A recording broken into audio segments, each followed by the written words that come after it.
ኢትዮጵያ የነዳጅና የተፈጥሮ ጋዝ ምርቷን ለዓለም አቀፍ ገበያ ለማቅረብ ከውሳኔ ላይ መድረሷንና ይህንን ነገር ለማስፈጸምም ደግሞ ጅቡቲን እንደ አማራጭ በመጠቀም በጅቡቲ ወደቦች አማካኝነት የነዳጅና የተፈጥሮ ጋዝ ምርቷን ለዓለም ገበያ ማዘጋጀቷን የሚገልጽ ዜና ሰምታችኋል። በጅቡቲ በኩል ኢትዮጵያ የነዳጅ ምርቷን ለማቅረብ እያከናወነች ያለው ጥረት ጥሩ ሆኖ ሳለ ነገር ግን ደግሞ ከዚህ የጅቡቲ ላይ ኢትዮጵያ ካላት ጥገኝነት አንጻር አሁን ላይ ሌላ ተጨማሪ ጅቡቲ ላይ ኢትዮጵያ ጥገኛ ልትሆን የምትችልባቸው አይነት ስራዎችን ወደ ጅቡቲ ማዞር ምን አይነት ጫናዎችን ሊያስከትሉ ይችላሉ፣ ምን አይነት ሁኔታዎችን በኢትዮጵያ ላይ ላመጡ ይችላሉ የሚለው ጉዳይ ዛሬ በዝርዝር የምንመለከተው ነጥብ ነው። እንደኔ እይታ ኢትዮጵያ ሰምሃው ቅርቃር ውስጥ እየገባች ያለችበት ወይም ደግሞ በጅቡቲ በኩል ላይ ያላትን ጫና ራሷ ላይ በመጨመር የጅቡቲን የመደራደሪያ አቅም እየሰጠች የራሷን የመደራደሪያ ጥያቄዎች ወይም የመደራደሪያ ነጥቦች ግን እያጣች ወደምትመጣበት አይነት ነባራዊ ሁኔታ እየገባች እስኪመስል ድረስ ነው ነገሩን ወይም ዜናውን የተከታተልኩት። በገበያ ሚዲያ የዜና መረጃ ሰዓታችን ላይ ከተመለከትናቸው የሀገር ውስጥ ጉዳዮች መካከል በትላንትናው ዕለት ይኸው የኢትዮጵያ የነዳጅና የጋዝ ምርቷን በጅቡቲ በኩል ዓለም ገበያ ልታቀርብ ማቀዷን በተመለከተ ለጅቡቲ መንግስት ጥያቄ ማቅረቧንና ይሄ ጥያቄም ደግሞ ለጅቡቲ መንግስት ቀርቦ በተለይ የጅቡቲው ፕሬዝዳንት ኢስማኤል ኡመር ገሌ ተቀብለውት እንደ ፕሬዝዳንት ያው ስድስተኛ ስልጣን ዘመናቸውን ሊቀጥሉ በጅቡቲ ፕሬዝዳንት ሆነው ተመርጠዋል። እንግዲህ ኢስማኤል ኡመር ገሌ ለሳቸው ቀርቧል ጥያቄው። ከዛ በኋላ የሚሰጡትን ምላሽ እንጠብቃለን ማለት ነው። ይሄ ነገር ያው በአንድ መልኩ ስትመለከቱት ፖዚቲቭ ነገር ነው።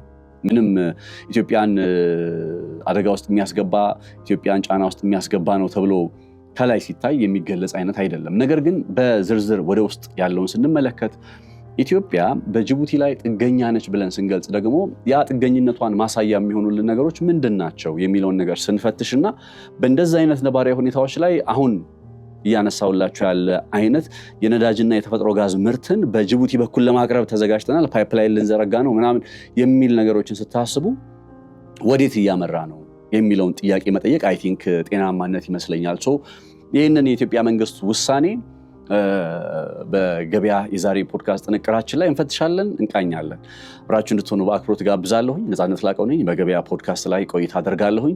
መልካም ጊዜ፣ መልካም ቆይታ ይሆንላችሁ። ብልህ ውሳኔ የዕድሜ ልክ ትርፍ። ጎልደን ፓላስ ሪል ስቴት በሰሚት 72 እጅግ ዘመናዊና ቅንጡ መኖሪያ ቤቶችን ሙሉ በሙሉ አጠናቀን ለደንበኞች በማስረከባችን ታላቅ ደስታ ይሰማናል። አሁን ደግሞ በ22 ጎላጎል ታወር ፊት ለፊት ባለው ሳይታችን ዘመናዊ አፓርትመንት ቤቶችን ለሽያጭ ያቀረብን ሲሆን ከግንቦት 13 ጀምሮ ለተከታታይ 10 ቀናት የሚቆይ ታላቅ የሽያጭ ኤክስፖ አዘጋጅተናል። ቀድመው ለሚመጡ 10 ደንበኞች የ20 በመቶ ልዩ ቅናሽ፣ የ50 በመቶ የባንክ ብድርና የ5 በመቶ ቅድመ ክፍያ አማራጭ አዘጋጅተናል። ከባለ 1 እስከ ባለ 3 መኝታ ቤቶችን በተለያዩ የካሬ አማራጮች ማለትም ባለ 1 መኝታ 86 ካሬ በ451 ሺህ ብር፣ ባለ 2 መኝታ 123 ካሬ በ645 ሺህ ብር፣ ባለ 3 መኝታ 165 ካሬ በ866 ሺህ ብር ቅድመ ክፍያ ከፍለው የቤት ባለቤት ይሁኑ። አፓርትመንቶቻችን ዘመናዊ ጂምና ስፓ፣ የልጆች መጫወቻ፣ ደረጃቸውን የጠበቁ 7 ሊፍቶች፣ የከርሰ ምድር ውሃ፣ ስታንድ ባይ ጀነሬተር፣ ምቹና በቂ የመኪና ማቆሚያ ቦታዎች ከኤሌክትሪክ ቻርጀር ጋር እንዲሁም ለተለያዩ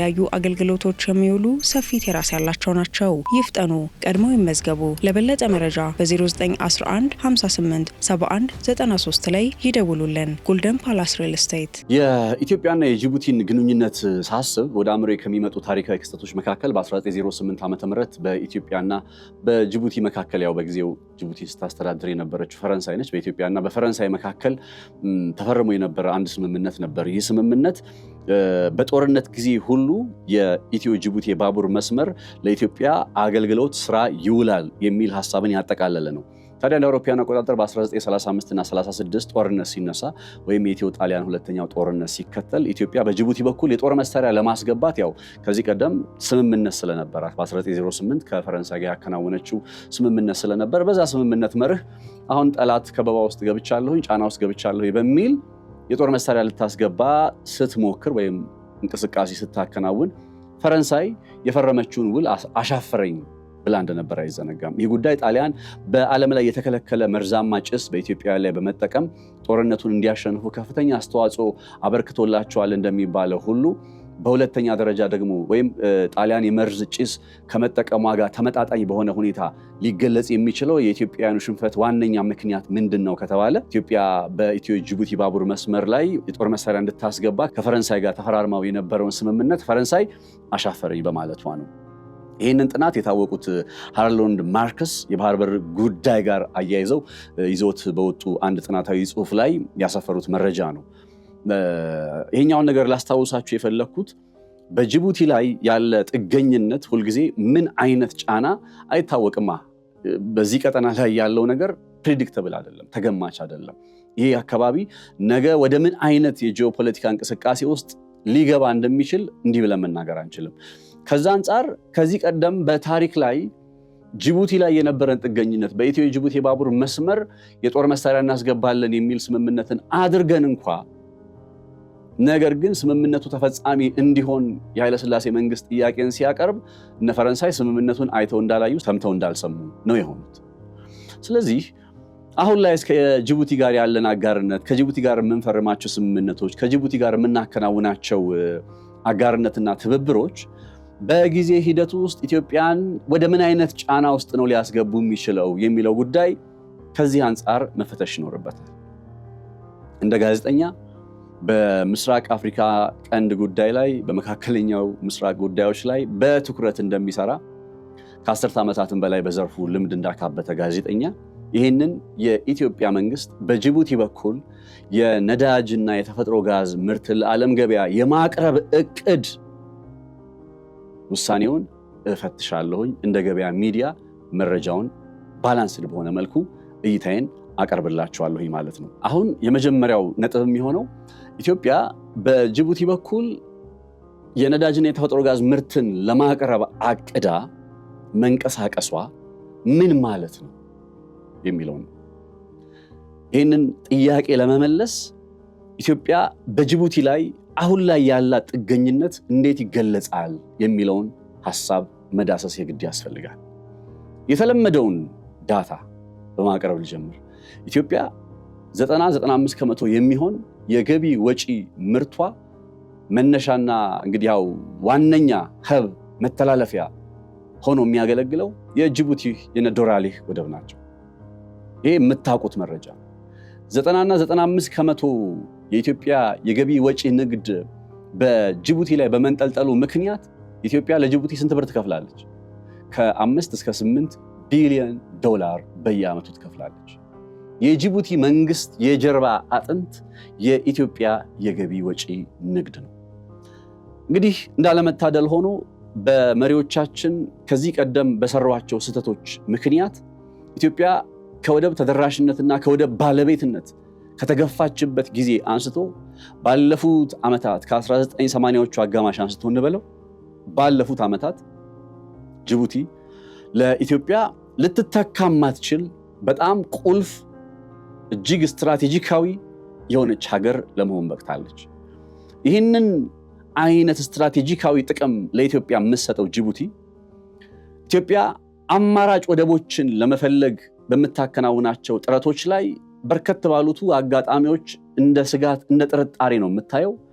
ሰምሃው ኢትዮጵያ በጅቡቲና በጅቡቲ ላይ ብቻ ተንጠልጥላ የገቢ ወጪ ንግድ እንቅስቃሴዋን ማድረጓ ወይም አማራጭ ማጣቷ በዚህ ቀጠና ላይ ጅቡቲ ብቻ ያለች ይመስል ከጅቡቲ ውጪ አሻፈረኝ የሚለው አካሄድ ባለፉት ዓመታት በመምጣቱ ምክንያት ጅቡቲ ሌቨሬጅ ወይም ኢትዮጵያ ላይ ያላት የምትመዘው ካርድ እንዲጨምርላት እድልን አግኝታለች። ለዛም ነው የሚገርማችሁ ቁጥራዊ መረጃዎችን ካያችሁ ኢትዮጵያ በጅቡቲ ላይ ያላት ጥገኝነት እንዴት ይገለጻል ከተባለ በቃ ምንም አማራጭ የላችሁምና ምንም አታመጡም፣ ስለዚህ የፈለኩትን ነገር ማድረግ እችላለሁ ተብሎ ሊገለጽ የሚችል አይነት አካሄድ ነው። ይህንን ከግል አስተያየት አይደለም እነግራችሁ። ባለፉት ዓመታት ጅቡቲ ከኢትዮጵያ ጋር በነበራት አጋርነት ላይ ወይም ስትራቴጂካዊ ትብብር ላይ ስታከናውናቸው የነበሩ ተግባራትን አንድ ሁለት እያልኩ በመጥቀስ ነው። በ2008 እንደ አውሮፓውያን አቆጣጠር አካባቢ ላይ የአንድ የኢትዮጵያ ኮንቴነር ትልቁ 40 ጫማ ነው፣ ትንሹ 20 ጫማ ነው። ያው መለኪያው ነው ጫማ፣ አልተለመደም እኛ ሀገር። በሜትር ነው የሚገለጸው አውቃለሁ። ግን ሰማው አሁን እነዚህ 40 ጫማ ማለት ወደ ስንት ሜትር ማለት ነው? ወደ 7-8 ሜትር አካባቢ እንደማለት ነው። ትልቁ ኮንቴነር እንደዛ አይነት ስፋት አለው።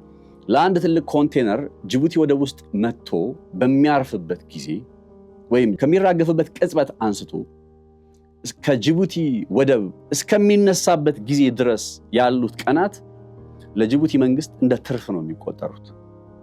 አሁን በአመት 7 ቢሊዮን፣ 5 ሚሊዮን፣ 3 ሚሊዮን ብቻ በቢሊዮን ዶላሮችን እንከፍላለን ሲባል አንዱ ምን ማለት መሰላችሁ? ወደቦቹ መጥተው ጅቡቲ ላይ ከተራገፉ በኋላ ከጅቡቲ ሳይነሱ የሚቆዩበት ጊዜ መራዘም ጋር ተያይዞ የሚመጣ እክል ነው። ለምሳሌ አንድ 40 ጫማ ኮንቴነር በጅቡቲ ከ2008 በፊት በነበሩት ዓመታት 15 ቀናትን ያክል አንድ ኮንቴነራችን በጅቡቲ ሲቆይ ምንም አይነት ክፍያ አልነበረም። 2008 ላይ የህግ ማሻሻያዎች ተደረጉና አንድ ኮንቴነር 15 ቀን ሙሉ በነፃ አይቆይም። ከዚህ በኋላ ለ7 ወይም ለ8 ቀናት ብቻ ነው አንድ የኢትዮጵያ ኮንቴነር በእኛ መሬት ላይ ገንዘብ ሳይከፍል የሚቆየው በማለት ጅቡቲ በነፃ ኮንቴነሮቹ የሚቆዩበትን ቀን ከ15 ቀን ወደ 7 እና 8 ቀን ዝቅ አደረገች። ይሄም ማድረጓ ምን ያመጣል ማለት ነው? ቀደም ባሉት ጊዜያት በነፃ ሲቆዩ እንግዲህ ለሳምንት ያክልም ቢሆን በነፃ ሲቆዩ የነበሩ ኮንቴነሮች አሁን ያ ህግ በመሻሻሉና በመለወጡ ምክንያት ለ7 ቀን ወይ ለ8 ቀን ብቻ ነው በነፃ መቆየት የሚችሉት። ስቲል ይሄ ተግባር በሌሎች በዙሪያችን ባሉ ሀገራት ውስጥ በሚገኙ ወደቦች ላይም ያለ አሰራር ነውና ብዙ የሚያስገርም ነገር አይደለም። የሚያስገርመው የትኛው ፖይንት መሰላችሁ? ለአንድ ኮንቴነር በጅቡቲ ወደብ ላይ ከተራገፈ በኋላና በነፃ የሚቆይባቸው የ7 ወይም የ8 ቀናት ቆይታው ከተጠናቀቀ በኋላ መክፈል የምንጀምረው የገንዘብ መጠን ነው። ከዚህ ጋር በተገናኘ ቁጥራዊ መረጃዎችን ልንገራችሁ።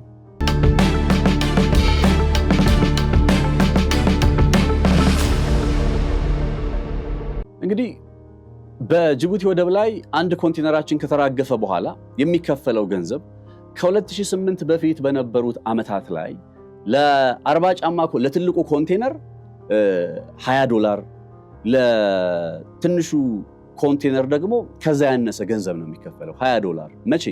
2008 እንደ አውሮፓውያን አቆጣጠር ላይ ወይም ደግሞ አሁን ወደ ከዛሬ 16 ዓመት በፊት ገደማ ማለት ነው የሚከፈለው ገንዘብ ወደ $20 ነበረ ለትልቁ ኮንቴነር። አሁን የህግ ማሻሻያዎችን እያከናወኑ በጊዜ ሂደት ውስጥ ገንዘቡ እየጨመረ መጣና 2018 እንደ አውሮፓውያን አቆጣጠር አካባቢ ላይ አንድ ትልቁ የሚባለው ኮንቴነር የሚከፈልበት ገንዘብ ወደ $166 አካባቢ ላይ ደረሰ።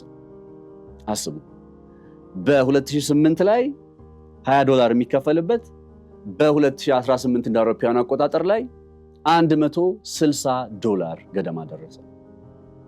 አሁን $160 ገደማ መድረሱ ስቲል ምናልባት ከዓለም ገበያ ጋር ከኢንፍሌሽኑ ጋር ምናምን ያ ዋጋው መጨመሩ አይቀርም ይታወቃል። እሺ ይጨምር። በእኛ ዙሪያ የሚገኙ ወደቦች ላይ ለአንድ 40 ጫማ ኮንቴነር ለሚባለው ወይም ለትልቁ ኮንቴነር የሚከፈለው ገንዘብና ጅቡቲ ውስጥ ኢትዮጵያ ለኮንቴነሮቿ የምትከፍለው ገንዘብን እናነጻጽር። ይህን ነገር በግልጽ ለማስረዳት የሪጅን አቬሬጅ ወይም ደግሞ በቀጠናው ያሉ ወደቦች ለምሳሌ ባርበራ ውስጥ ወደብ አለ፣ የነ ሶማሊላንድ እነ ኪስማዩ ምናምን ሶማሌ ውስጥ አሉ። ፖርት ሱዳን ውስጥ አለ።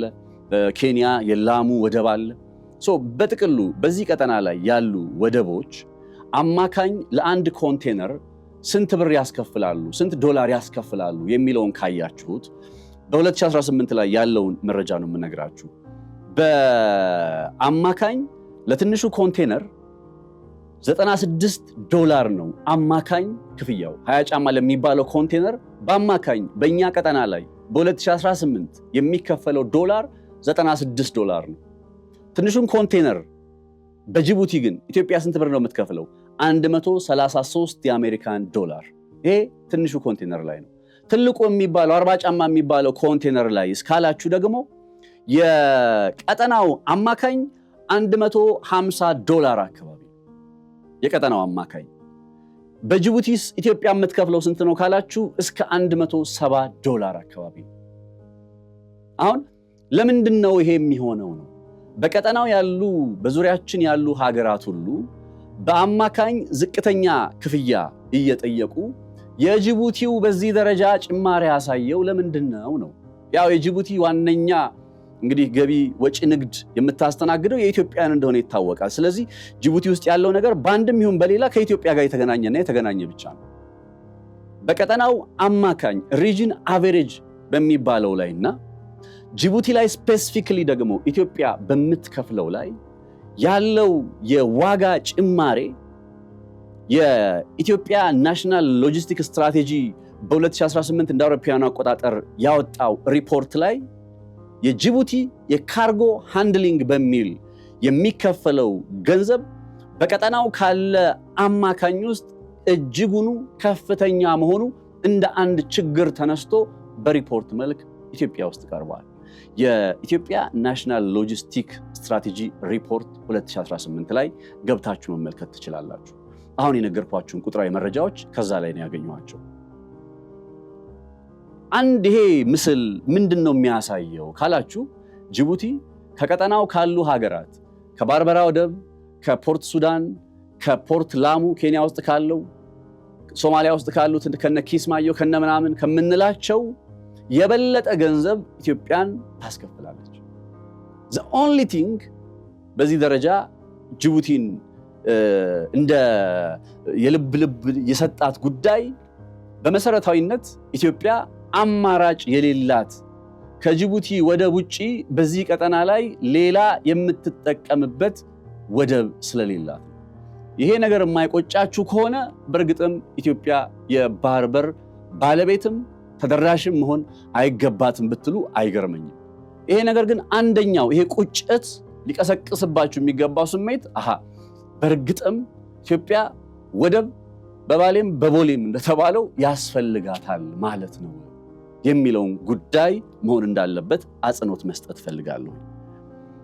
አሁን ላይስ ያለው ነባራዊ ሁኔታ እንዴት ይገለጻል ከተባለ በ2024 የወጡ መረጃዎች የሺፒንግ ኮስት ዳታዎች በአንድ ኮንቴነር ላይ አጠቃላይ ከ300 እስከ 330 የሚጠጋ ገንዘብ ትንሹ ኮንቴነር ጅቡቲ ላይ ኢትዮጵያን ያስከፍላታል። መጀመሪያ ከመርከብ ላይ ይወርዳል። መርከብ ላይ ማውረድ መጫኑ ራሱ የራሱ የቻለ ገንዘብ ክፍያ አለው። ዴን ኮንቴነሩ ጅቡቲ መሬት ውስጥ ወርዶ ይቀመጥና እስከሚነሳ ድረስ ጊዜ ይጠብቃል። ጊዜ በሚጠብቅበት ጊዜ የመጀመሪያዎቹን 7 ቀናት በነፃ ይቆያል። ልብ አድርጉ፣ ከ2008 በፊት 15 ቀን ያክል ነበር በነፃ የሚቆየው። አሁን 7 ቀን ሆኗል። ከ7 ቀን በኋላ ባሉት ተከታታይ ቀናት 1 2 3 እያለ ሲሄድ በየቀኑ ለትንሹ ኮንቴነር ከ300 እስከ 330 የአሜሪካን ዶላር ራይት ነው። ከዚህም ሊበልጥ ይችላል ባይዘው ይከፈላል። ለ40 ጫማ ለሚባለው ትልቁ ኮንቴነር ደግሞ ከ380 እስከ 420 የአሜሪካን ዶላር በየቀኑ ለአንድ ኮንቴነር እንከፍላለን።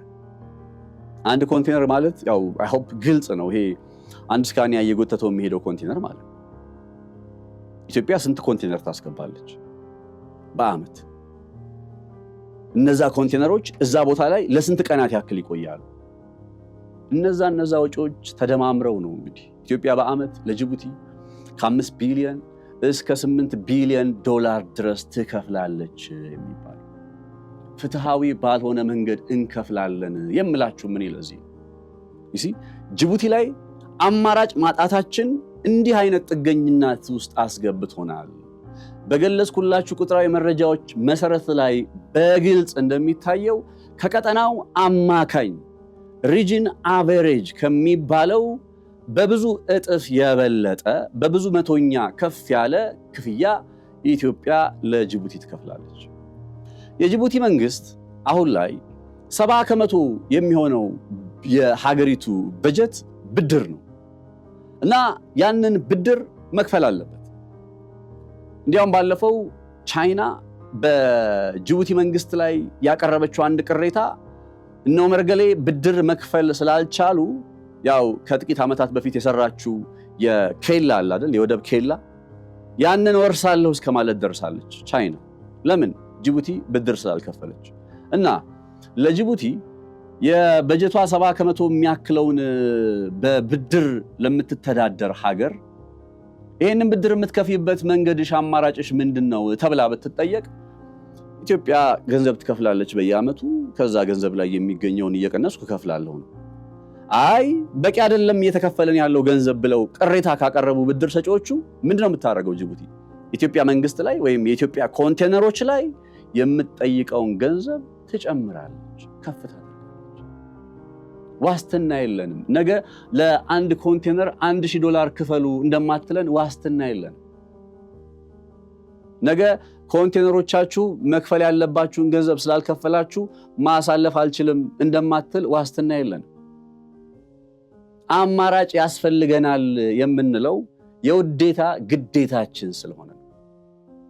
አሁን እንዲህ አይነት የጥገኝነት ተንደንሲ ከጅቡቲ ጋር እያሳለፍን ያለን ሀገር ሆነን ሳለ ምን ጨመርንላቸው? ደግሞ የኢትዮጵያ ነዳጅ በጅቡቲ በኩል ነው ወጥቶ ለዓለም ገበያ የሚቀርበው የሚል አዲስ እቅድ ይዘን ቀረብንላቸው።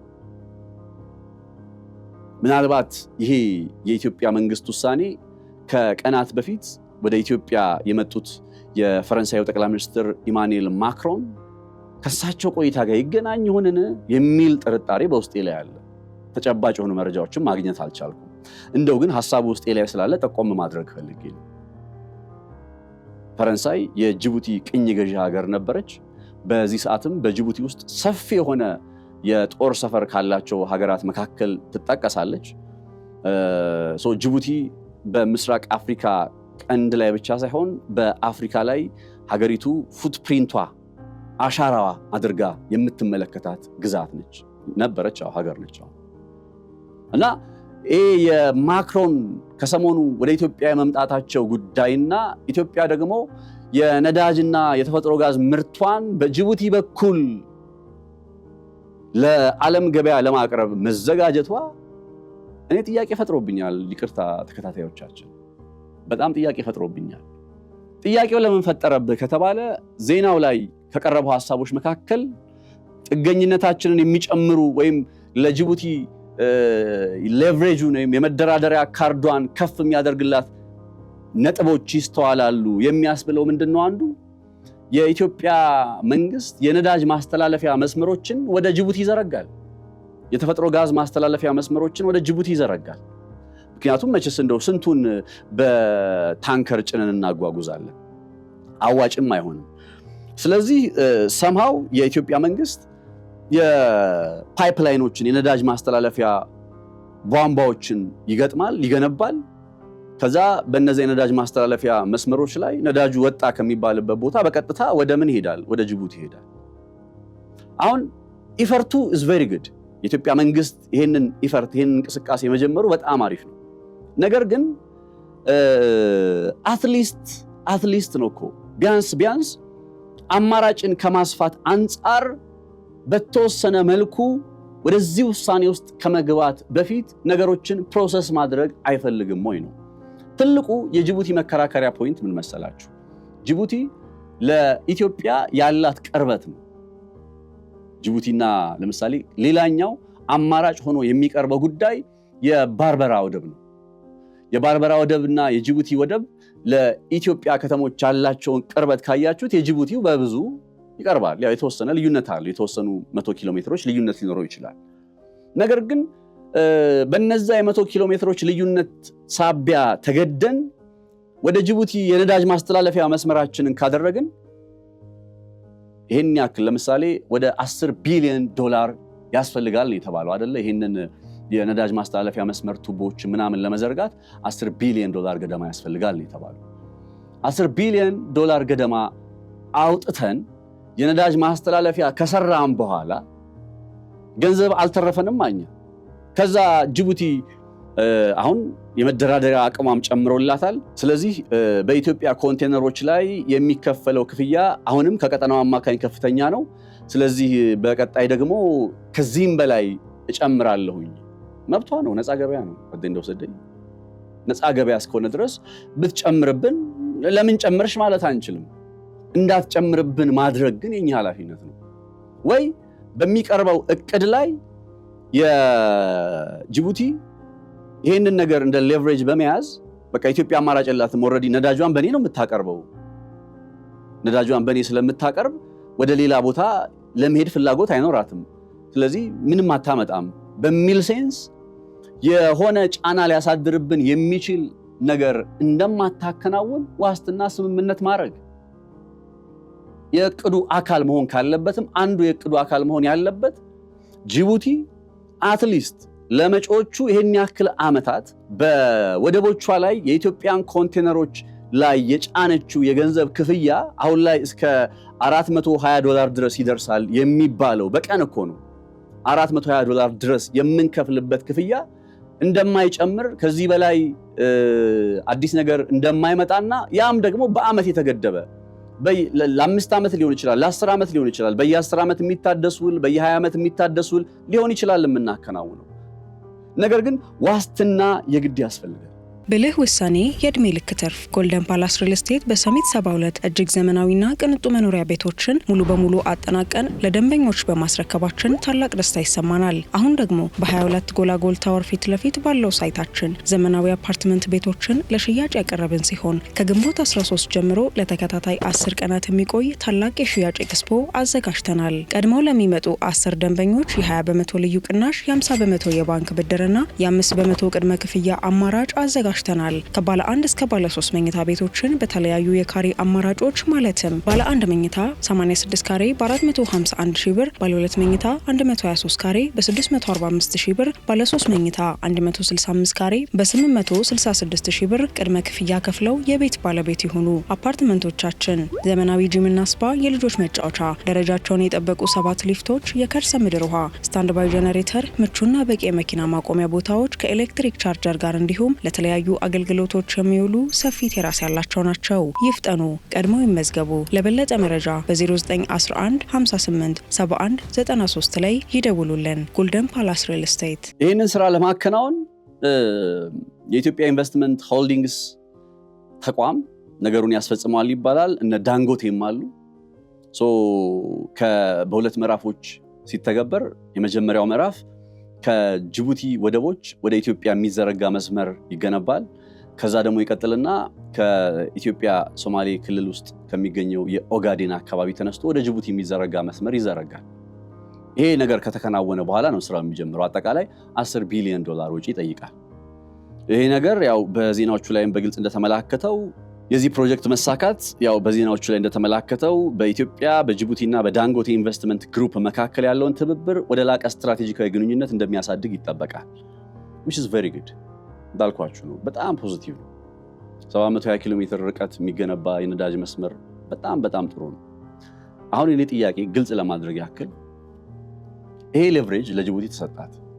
ኢትዮጵያ የነዳጅና የተፈጥሮ ጋዝ ምርቷን በጅቡቲ በኩል ለማቅረብ እቅድ አቅርባለች። አማራጯ እሷ ሆናለች። የወጪ ገቢ ንግዳችን አማራጭ እሷ ነች። እሱ በመሆኗ ምክንያት የያዘችብንን ሌቨሬጅ አስቡ። ጅቡቲ አሁን ነዳጅ ኢትዮጵያ ውስጥ የሚመረት ነዳጅን ደግሞ የምንልክበት መስመር ብለን አሁንም ወዴት ሄድን? ወደ ጅቡቲ። እንዳልኳችሁ ኪሎ ሜትሩን ረስቼው አይደለም፣ ቅርበቱን ረስቼው አይደለም። ነገር ግን ሁለቱንም አሴታችንን ወስደን ለጅቡቲ ስንሰጥ ጅቡቲ ያንን ሌቨሬጅ ከያዘች በኋላ በኢትዮጵያ ላይ የፈለገችውን ነገር ለማድረግ በተለይ በኮንቴነሮች ክፍያ ላይ፣ በካርጎ አስተዳደር ላይ፣ ከወደብ አገልግሎትና ኪራይ ክፍያ ጋር በተገናኘ ባሉ በሉዓላዊነት ጅቡቲ ብቻዋን በምትወስናቸው ውሳኔዎች ላይ የልብ መስጠት አይሆንም ወይ? እንዲህም አሁን ባለው እቅድ መሰረት ውስጥም ደግሞ እንሂድ ከተባለ በጅቡቲ የወደብ አስተዳደር፣ የወደብ ኪራይ፣ የወደብ ተጠቃሚነት፣ የወደብ አገልግሎት ክፍያ፣ በካርጎ አስተዳደር ላይ፣ በኮንቴነሮች አስተዳደር ላይ በመሳሰሉት ላይ የሆነ አስተዋጽኦ የሆነ ተጽዕኖ የሆነ ብቻ እኛም ኢንቮልቭ የምናደርግበት አይነት መንገድ ይመቻች ነው። ዝም ብሎ አሳልፈን ሰተን ከዛ መጨረሻ ላይ ጅቡቲ መጣ ለአንድ ኮንቴነር $1000 ክፈሉ። ነዳጅ የምናስተላልፈው በሷ ነው። እንከፍላለን እኮ ስቲል የኖዛት አይደል? ስቲል ወደቡን ለመጠቀም ስንል የምንከፍለው ገንዘብ እንዳለ ሁሉ አሁን የነዳጅ መስመሩን ዘርግተን ከዛ ከጅቡቲ ጋር ካስተሳሰርን በኋላ ስቲል የምንከፍለው ገንዘብ አለ ለጅቡቲ። ይሄ ሁሉ ነገር ተጠቃሎ ለጅቡቲ ሲሰጥ እድል ነው እየተሰጣት ያለው። ጅቡቲ ይሄንን ፕሮጀክት በምድሯ ላይ እንዲከናወንላት እንዲገነባላት ጥያቄ ነበር ማቅረብ የነበረባት ነው። ዘ ፖይንት ኢትዮጵያ እንዲህ አይነት እድል አለ፣ ይሄንን እድል ተጠቃሚ ልሁን፣ ይሄንን እድል ለኔ ተጠቃሚ ብታደርጉ እንደዚህ አድርጌ ቅናሽ አደርግላችኋለሁ፣ እንደ ቀጠናው አይነት ዋጋ እንድትከፍሉ አደርጋለሁ። ቢኮዝ ተጨማሪ ገንዘብ ልንከፍላት ነው። ከፋይ ነን። በቃ ከፋይ እኮ ከፋይ ነው ጎበዝ። የመደራደሪያ ነጥቦቻችንን አሳልፈን ከሰጠናት በኋላ ለጅቡቲ ያኔ ቡራ ከራዩ ብንል ማንም ይሰማን የለም። ኦልሬዲ ዘርግተናል መሰረተ ልማቱን ነቅለን ደግሞ ወደ ባርበራ እንወስዶ መቼስ እዚህ ጋር የሚነሳው ፖይንት የለንም ነው። ወደብ የለንም። ወደብ ቢኖረን እንደዚህ አንሆንም ነበር። በዛው በወደባችን በኩል የሆነ መንገድ መሰረተ ልማትም እንገንባ፣ ነዳጅም እናውጣ፣ እንተኛበት፣ አንስራበትም ከፈለገ ወደብ ቢኖር ይሄ ሁሉ ችግር አልመጣም። ስለዚህ ወደብ አለመኖሩ ያመጣብን ጫና እንደሆነ ከታወቀ አንደኛ ለምን መፍጠን ፈለግን? አሁን የኢትዮጵያ የወደብ አማራጮቿን በተመለከተ ዓለም አቀፍ ድጋፍ ዓለም አቀፍ ዕውቅና እየተሰጠው ባለፈው የፈረንሳዩ ፕሬዝዳንት ኢማኑኤል ማክሮን ኢቭን እዚህ በመጡ ጊዜ ስለ ወደብ ጉዳይ አንስተዋል ይባላል አይደል?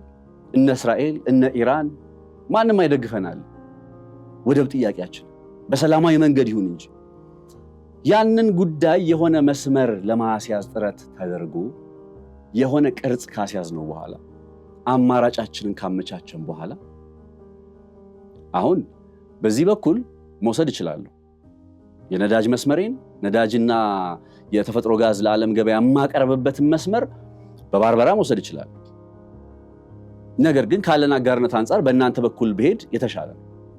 ይሄ እንዲሆን ግን እንዲህ ቅድመ ሁኔታ ይቀመጣል። that's what I would do የሚመስለኝ የኢትዮጵያ ብሔራዊ ጥቅም እንደሚቆጠቁጠው በቃ እንደሚከነክነው ሰው መሆን አለበት ብዬ የማስበው አካሄድ እሱ ነው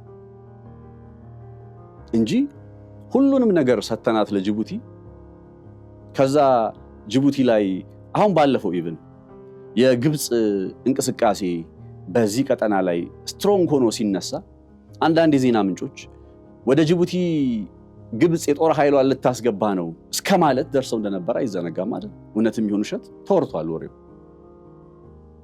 እንዲህ አይነት ከበባ ውስጥ ልንገባ የምንችልበት እድል ባለበት ነባራዊ ሁኔታ ጅቡቲ እንደምታውቁት ኤርትራን ጨምሮ ሶማሊያ፣ ግብጽ፣ ሳውዲ አረቢያ፣ ሱዳን የምንላቸው ሀገራት ሬድ ሲ ካውንስል በሚል ማዕቀፍ ውስጥ ሆነው የቀይ ባህር ተደራሽ ከሆኑ ሀገራት ውጪ ሌሎቹ ሀገራት በምንም መልኩ ወደ ቀይ ባህር ዝር ማለት የለባቸውም የሚል አቋምን ከሚያንጸባርቀው ብሎክ ውስጥ ነች አለችው።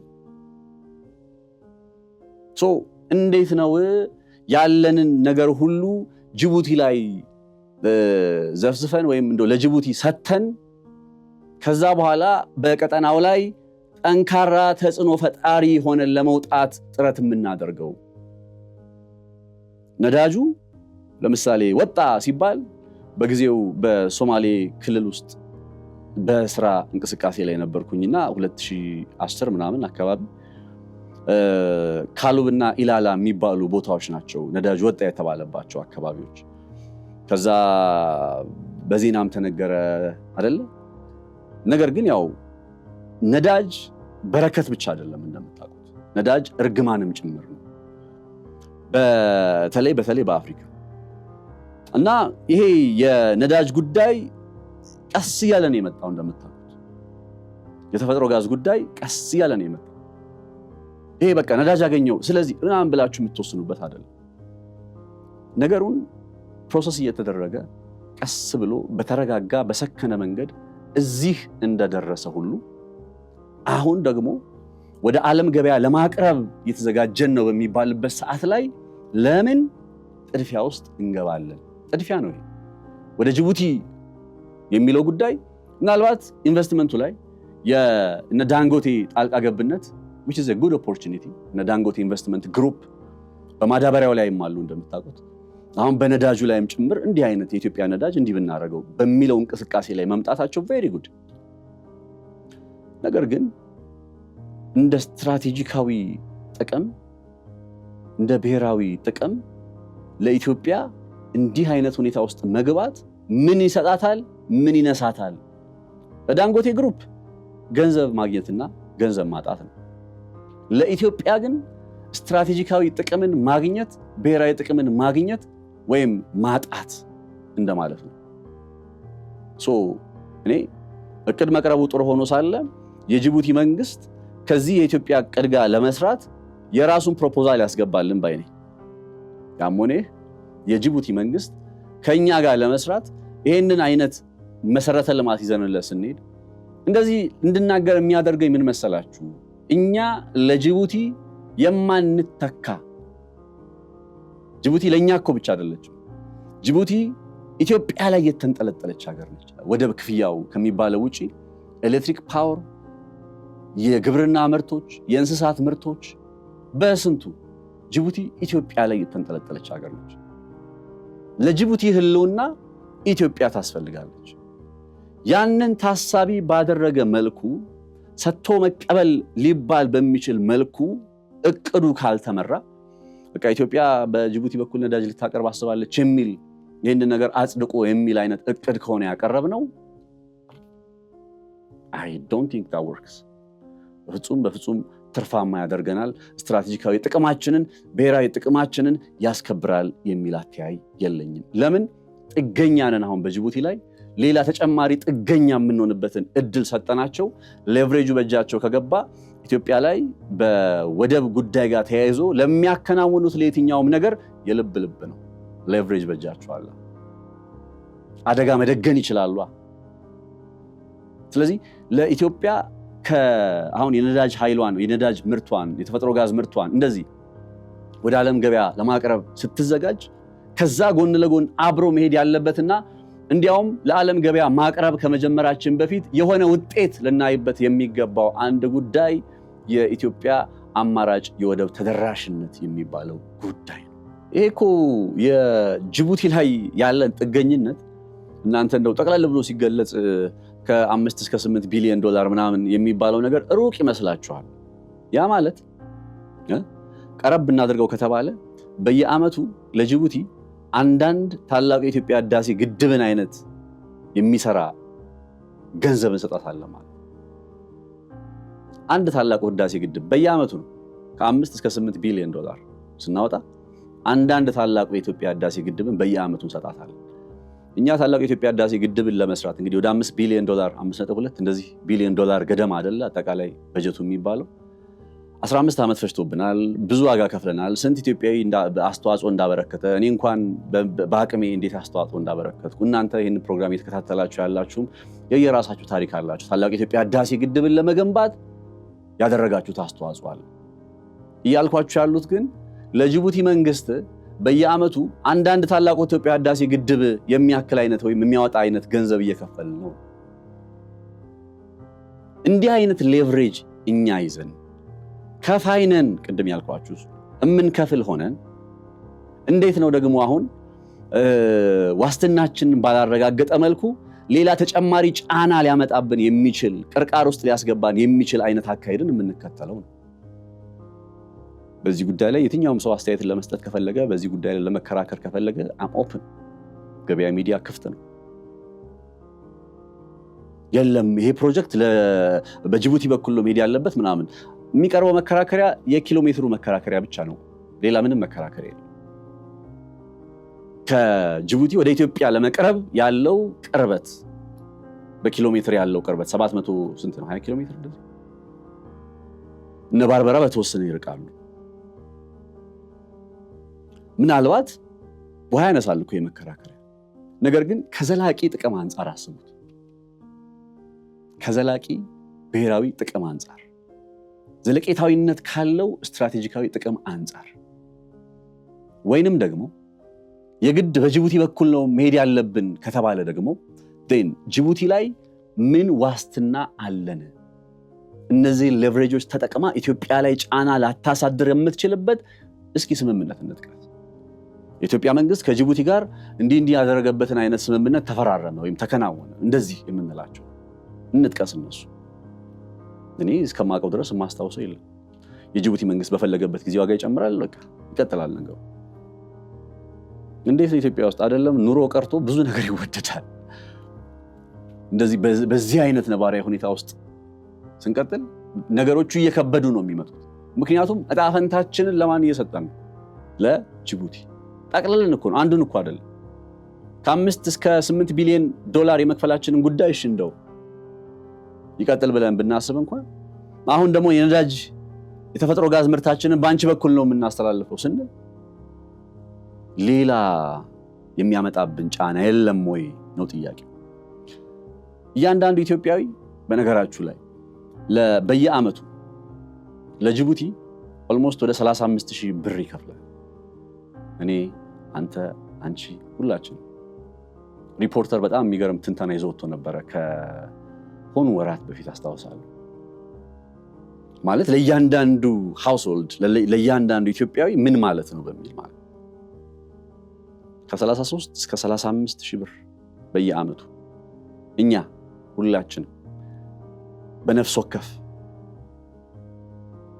ይሄ ሁሉ ጉዳይ የወደብ አልባነታችን ውጤት ነው። ይህን ሁሉ ነገር እንድናነሳ አሁን የምነግራችሁ ነገር ሁሉ እንዳቀርብላችሁ ምክንያት የሆነው ማለት ነው። እና በዚህ አይነት ሁኔታ ውስጥ መቀጠል ይሻለናል ነው ወይስ አማራጭ መፈለግ ግዴታችን መሆን አለበት የሚለው ነጥብ ይሆናል እንግዲህ ቀጣዩ ማነሳው ሐሳብ።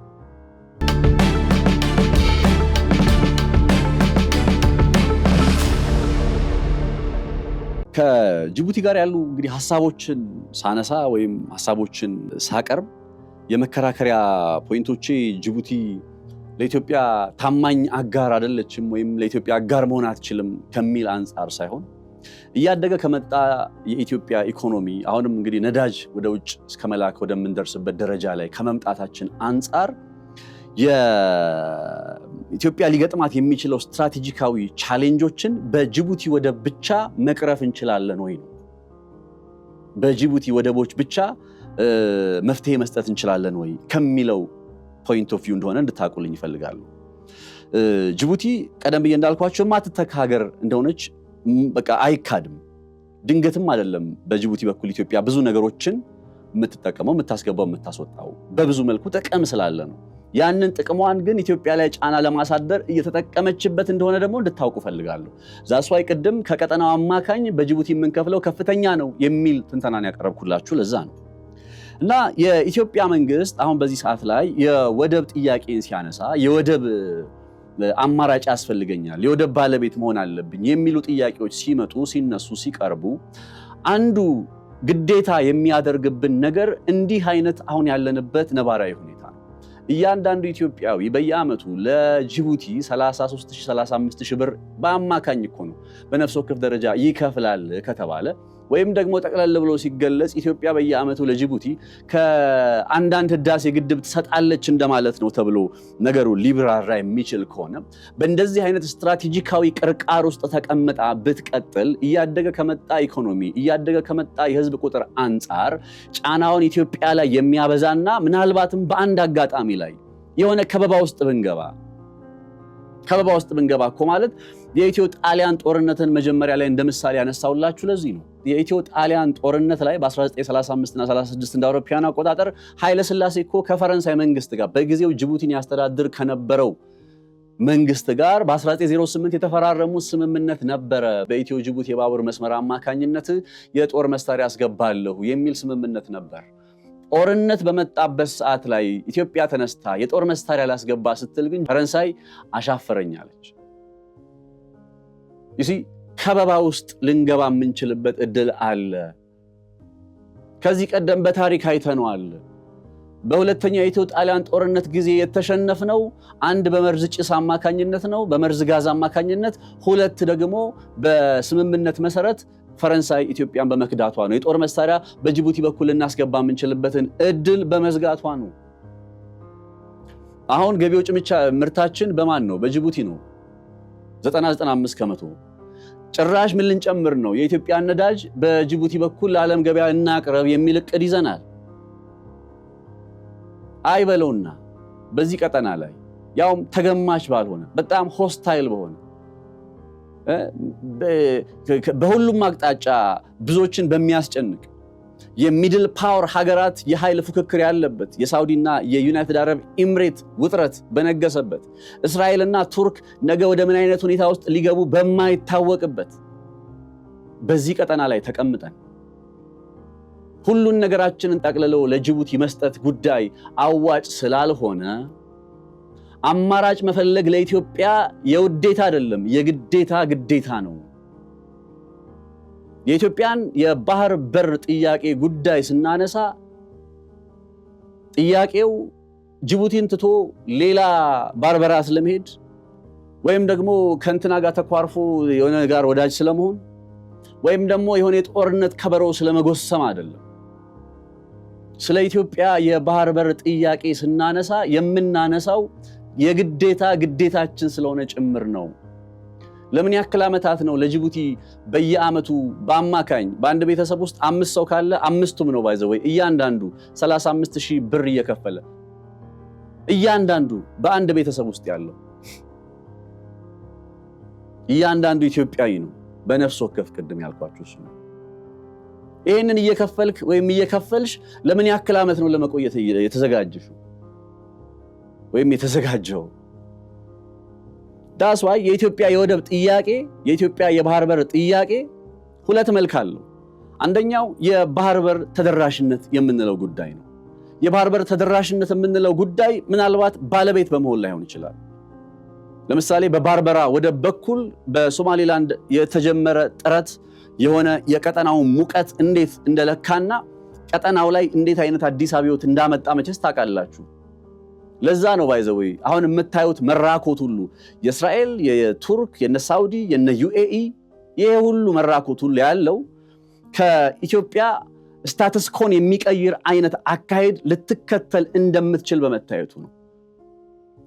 ኢትዮጵያ በእንደዚህ አይነት ቅርቃር ውስጥ ተቀምጣ በር ተዘግቶባት ይሄ የምስራቅ አፍሪካ ቀንድ ቀጠና ሰላም ሊሆን አይችልም። እኛ ሰላም ይሁን ብለን ብንመኝ ራሱ ሰላም ሊሆን አይችልም። የአፍሪካ ቀንድ የቀይ ባህር ሰላምና ጸጥታ ከኢትዮጵያ ጥያቄ መልስ ማግኘት ጋር በቀጥታ የተገናኘ ነው። ዳስ ዋይ ለኢትዮጵያ ግዴታዋ የሚሆነው አማራጭ በማጣት ምክንያት እየገባን ባለበት ከፍተኛ የሆነ ቅርቃር ውስጥ ሳቢያ ደስፕሬት የሆነ ሁኔታ ውስጥ ገብተን የምንወስናቸው ውሳኔዎች በጣም ዋጋ ያስከፍላሉ። የግድ አማራጭ መፈለግ የሚባለውን ጉዳይ ቀደም ብዬ እንዳልኳችሁ አንዱ የባህር በር ተደራሽ በመሆን አስፈላጊ ሆኖ ሲገኝ ደግሞ የባህር በር ባለቤት መሆን ወደሚቻልበት ደረጃ ጭምር ነገሩ አድጎ ሊቀጥል ይችላል። ሁለቱ አማራጮች እነዚህ ናቸው። አንዱ የባህር በር ተደራሽ መሆን የምንችልበት መንገድ አለ። ሌላኛው የባህር በር ባለቤት መሆን የምንችልበት መንገድ አለ። የባህር በር ባለቤት በየት በኩል መሆን ይቻላል? በአሰብ በኩል። አንድና ሁለት የለውም። አሰብ እንዲሁም ኤርትራ ሁለት የተለያዩ ግዛቶች ናቸው።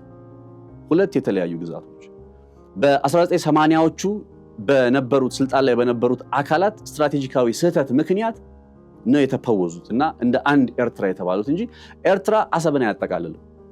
አሰብ ራሱን የቻለ ግዛት ነበር። ስለ ኤርትራ ሲወራ ለምን ስለ አሰብ እንደተወራ ሁሉ አይገባንም። ባይዘው አሰብ ራሱን የቻለ ግዛት ነው፣ የኢትዮጵያ ግዛት ነው። አሰብን በተመለከተ ታሪካዊ፣ ህጋዊ፣ ጂኦግራፊያዊ እንዲሁም ዓለም አቀፍ መርህን ጭምር ታሳቢ ያደረገ ክርክሮችን ማድረግ እንችላለን። የአሰብ ጉዳይ ሙሉ ፕሮግራም ይፈልጋል። አሰብ አሁን ከነገርኳችሁ ነጥቦች አንፃር በታሪክ በህግ በጂኦግራፊ እንዴት ነው ኢትዮጵያ ነው የምትለው የሚል ጥያቄ ሊመጣ ስለሚችል በዚህ ጉዳይ ላይ በቀጣይ እመለስበታለሁ። አሚን ወደ ሌላ ርዕሰ ጉዳይ ውስጥ እንዳልገባ ብዬ ነው። ነገር ግን በታሪካዊ ሁነቶቹ ከነ ሚኒሊክ ጀምሮ ያለውን ልናነሳ እንችላለን። አሰብ ላይ እነ ጣሊያን በየትኛው አጋጣሚ መጡ? እንዴት መጡ? ከዛ ወደ ምጽዋ እንዴት ወረዱ? በዛ ጊዜ ምን አይነት ስምምነቶች ተፈራረሙ? የ1902 የ1906 እና የ1909 ስምምነቶች ምንድናቸው? ከዛ አለፍ ብሎ ስንሄድ እነዚህ ስምምነቶች መቼ አበቃላቸው? መቼ ተጠናቀቁ ወይም ከትግበራ ተሰረዙ? ከዛ በኋላ ከትግበራ መስተረዛቸው እየታወቀ አያውቁም ብዬ ማሰብ አልችልም። ሆነስሊ እነዛ ስምምነቶች መጣሳቸውን ወይም ውድቅ መደረጋቸውን በ1980ዎቹ 90ዎቹ የነበሩ የኢትዮጵያ መሪዎች አያውቁም ብዬ አላስብም። anyway እነዛ ስምምነቶችን ውድቅ ባላደረገ ሁኔታ የ1983 ልክ የመንግስቱ ኃይለማርያም መንግስት ወድቆ የሽግግር መንግስት ለመመስረት በተከናወነ ጉባኤ ላይ ድንገት ኢሳያስ አፈወርቂ መጣሉ። ከዛ ኢሳያስ አፈወርቂ ድንገት መጣና በእንትኑ ላይ በሽግግር መንግስት ምስረታው ላይ መጠቃለል ካለባቸው ነጥቦች ምናምን ብሎ የሆኑ ሐሳቦችን አቀረበ። በእንግሊዘኛ ነበር ያወራው። ያው ኢሳያስ ደሴ ወይዘሮ ስን እንዳልተማረ ያኔ እንደመጣ በእንግሊዘኛ ነበር ሊያወራ የሞከረው። አስተርጓሚም ሁላ ነበር የሚገርማችሁ። ከዛ አስተርጓሚው ትንሽ አስቸገረ መሰለኝ በመተርጎም ረገድና አስተርጓሚውን ተውና በአማርኛ ንግግሩን ቀጠለ አሉ። ገብሩ አስራት ናቸው እንዲብለዛ እንደን የሆነች ብጣቂ ወረቀት አለች።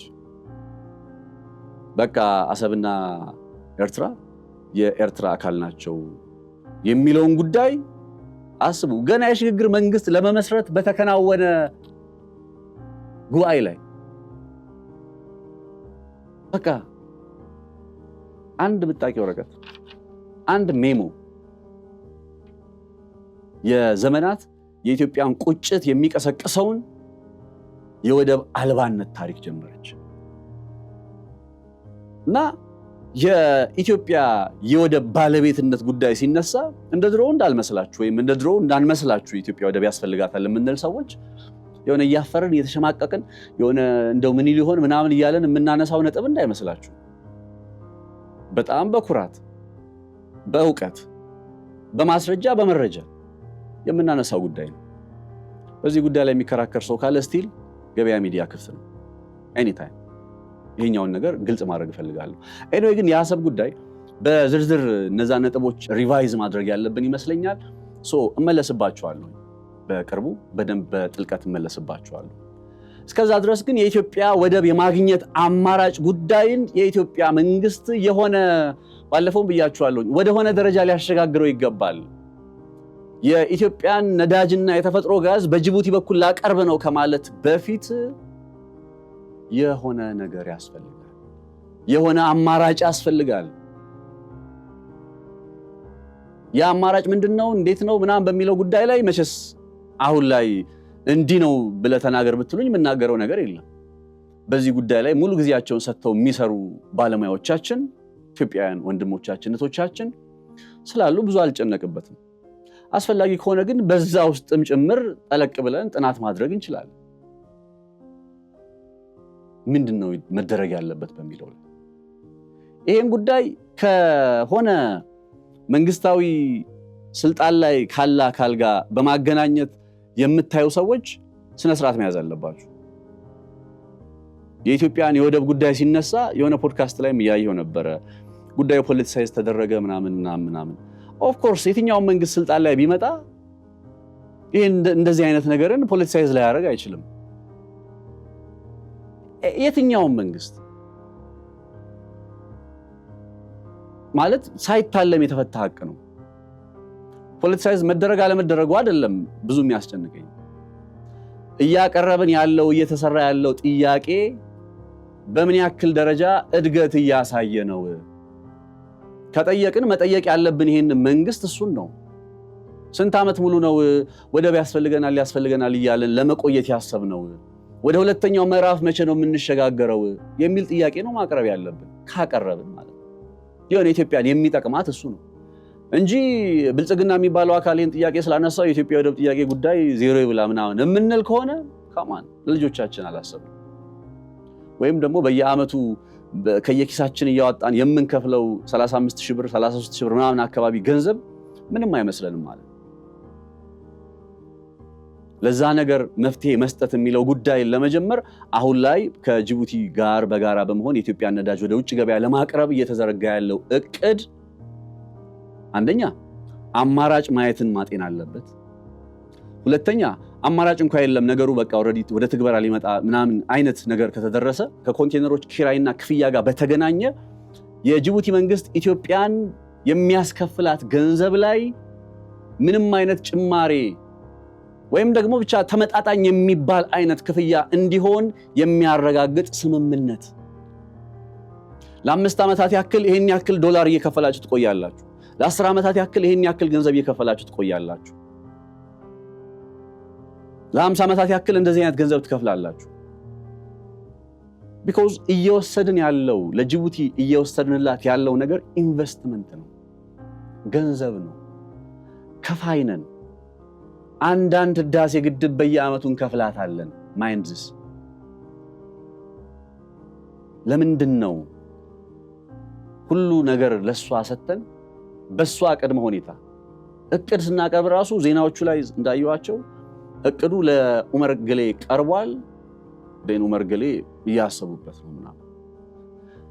እነ ጅቡቲ ነበሩ በዚህ ጉዳይ ላይ ፕሮፖዛል ማስገባት የነበረባቸው። ኢንቨስትመንት እየወሰድን ጥያቄ ጭራሽ እነሱ እነ ኡመር ገሌ አስበው አቅደው ምናምን መልስ ሊሰጡ ኢንቨስትመንት ገንዘብ እየወሰድን ገንዘብ እንክፈላችሁ እያልናቸው እነሱ ቆይ እስኪ እናስብበት እንደማለት ማለት ነው። does that make sense? መሆን የነበረበት ገንዘብ እንድትከፍሉን እንዲህ እናደርጋለን የሚል ፕሮፖዛል ያመጣሉ እነሱ። በኬንያ ላሙ በኩል ሊመጣ ይችላል። በፖርት ሱዳን በኩል ያው ቢረጋጉ ኖሮ ሊመጣ ይችላል። ደግሞ ወንድሞቻችን ኤርትራውያን ህዝቦች ባሉበት በኤርትራ በኩል ያለው የኢሳያስ አፈወርቂ አስተዳደር እንደው ሰላምን ቢወድ አብሮ መስራትን ቢመኝ በእንትን በኩል በሆነ ወደብ በኩል በምጽዋ ወደብ በኩል ይሄን ያክል ነገር አመቻችቼ እንትን እላለሁኝ ኢንቨስትመንቱን ወደዚህ በኩል አምጡት ሊል ይችላል። አማራጭ ከነሱ ነበር፣ ጨረታ ነበር ማውጣት የነበረብን። ኢትዮጵያ የነዳጅ ምርቷን ለዓለም አቀፍ ገበያ ለማቅረብ ትፈልጋለች። ይህንን የምታቀርብበትን ወደብ ኢንቨስትመንት ስራ ከ10 ቢሊዮን ዶላር በላይ ኢንቨስት ታደርጋለች። የዚህ ኢንቨስትመንት አካል መሆን የምትፈልጉ በምስራቅ አፍሪካ ቀንድ ላይ የምትገኙ ወደቦችና ሀገራት ተባባሪ ሆኖ ለመቀጠል የአብሮ ሰራተኝነት ፕሮፖዛላችሁን ወይም እቅዳችሁን አቅርቡ። ናሬቲቭ እንደዛ ነበር፣ አቅጣጫው እንደዛ ነበር መሄድ የነበረበት። እቅድ አቅራቢ አልነበረም መሆን የነበረበት። የዛሬ ዋና ትኩረቴ ይሄው እቅዱ ለምን ቀረበ አይደለም እንዳልኳችሁ። እቅድ በመቅረብና ባለመቅረብ መካከል አይደለም ልዩነቱ ያለው። ትልቁ ፖይንት እንዴት የኢትዮጵያ ጥቅም፣ እንዴት የኢትዮጵያ ስትራቴጂካዊ ጥቅም፣ ብሔራዊ ጥቅም ይከበራል የሚለው ጉዳይ ባረጋገጠ መልኩ የኢትዮጵያ ዘለቄታዊ ጥቅም እንዴት ይረጋገጣል የሚለውን ዋስትና በሰጠ መልኩ መፈጸም አለበት ለማለት ነው የፈለኩት። ነፃነት ላቀው ነበርኩኝ። ክብራትና ክብራን የገበያ ፖድካስት ቤተሰቦች ዛሬ በምስራቅ አፍሪካ ቀንድ ላይ ባለው መረጃዎች ላይ ትኩረት አድርጎ የፖድካስት ቆይታችን ወደ እናንተ ደርሷል። አይ ቲንክ በአፍሪካ ቀንድ ነክ ጉዳዮች ላይ ከዚህም በኋላ በስፋት እየሰራን እንመጣለን። ሐሳብ አስተያየቶቻችሁን እንፈልጋለን። በኮሜንት መስጫው ላይ ሐሳቦቻችሁን ጨዋነት በተሞላው መልኩ አጋሩን፣ አቅርቡልን። እኛም ደግሞ እያየናቸው እንዳልኳችሁ ነው። የለም ከነፃነት እይታ የተለየ አመለካከት ነው ያለኝ የሚል ጉዳይ እሳቤ ምናምን ያለው ሰውን ለማስተናገድ ሚዲያችን ክፍት ነው። ይሄ አንድ አቅጣጫ ብቻ ይዘን እንትን የምንልበት አይደለም። ምክንያቱም ዓላማችን ለሀገራችን የሚጠቅምን ነገር ማለት ነው። እኛ ያላየነው፣ እኔ ያላየሁት፣ ባልደረቦች ያላዩት የሆነ ፐርስፔክቲቭ እናንተ ጋር ካለ ለመስማት ዝግጁ ነን። ሄዶ ኢትዮጵያን እስከሚጠቅማት እስከሆነ ድረስ ማለት ግባችን የኢትዮጵያ ብሔራዊ ጥቅም፣ የኢትዮጵያ ስትራቴጂካዊ ጥቅም ነው እንጂ የኛ ለአንድ ሰዓት ሙሉ የመለፍለፍ ጉዳይ አይደለም ለማለት ነው የፈለኩት። ቻናላችን ሰብስክራይብ ያደረጋችሁ አብራችሁ እንድትቆዩ በአክብሮት ጋብዛችኋለሁኝ። እንግዲህ በቀጣይ ሌሎች የመረጃ ሰዓቶቻችን ላይም እንዲሁ አዳዲስ ወቅታዊ መረጃዎች በዚህ ቻናል መቅረባቸውን ይቀጥላሉ። ቀጠናዊ ጉዳዮች ላይ ትኩረት ማድረጋችንም እንዲሁ የምትወዱት ይመስለናል። በቀጣይ እነዚህ ነገሮች ላይ ትኩረት አድርገን በደንብ እየሰራን እንመጣለን። አብራችሁ ስለነበራችሁ ከልብ እያመሰገንኩኝ ከመለያ ዝግጅት ክፍላችን ጋር በጋራ በመሆን በዚህ ሰናበታለሁኝ። መልካም ጊዜ ይሁንላችሁ። ብልህ ውሳኔ የዕድሜ ልክ ትርፍ። ጎልደን ፓላስ ሪል ስቴት በሰሚት 72 እጅግ ዘመናዊና ቅንጡ መኖሪያ ቤቶችን ሙሉ በሙሉ አጠናቀን ለደንበኞች በማስረከባችን ታላቅ ደስታ ይሰማናል። አሁን ደግሞ በ22 ጎላጎል ታወር ፊት ለፊት ባለው ሳይታችን ዘመናዊ አፓርትመንት ቤቶችን ለሽያጭ ያቀረብን ሲሆን ከግንቦት 13 ጀምሮ ለተከታታይ 10 ቀናት የሚቆይ ታላቅ የሽያጭ ኤክስፖ አዘጋጅተናል። ቀድመው ለሚመጡ 10 ደንበኞች የ20 በመቶ ልዩ ቅናሽ፣ የ50 በመቶ የባንክ ብድርና የ5 በመቶ ቅድመ ክፍያ አማራጭ አዘጋጅተናል። ከባለ 1 እስከ ባለ 3 መኝታ ቤቶችን በተለያዩ የካሬ አማራጮች ማለትም ባለ 1 መኝታ 86 ካሬ በ451 ሺህ ብር፣ ባለ 2 መኝታ 123 ካሬ በ645 ሺህ ብር፣ ባለ 3 መኝታ 165 ካሬ በ866 ሺህ ብር ቅድመ ክፍያ ከፍለው የቤት ባለቤት ይሁኑ። አፓርትመንቶቻችን ዘመናዊ ጂምና ስፓ፣ የልጆች መጫወቻ፣ ደረጃቸውን የጠበቁ 7 ሊፍቶች፣ የከርሰ ምድር ውሃ፣ ስታንድ ባይ ጀነሬተር፣ ምቹና በቂ የመኪና ማቆሚያ ቦታዎች ከኤሌክትሪክ ቻርጀር ጋር እንዲሁም ለተለያዩ አገልግሎቶች የሚውሉ ሰፊ ቴራስ ያላቸው ናቸው። ይፍጠኑ፣ ቀድመው ይመዝገቡ። ለበለጠ መረጃ በ0911 58 71 93 ላይ ይደውሉልን። ጎልደን ፓላስ ሪል ስቴት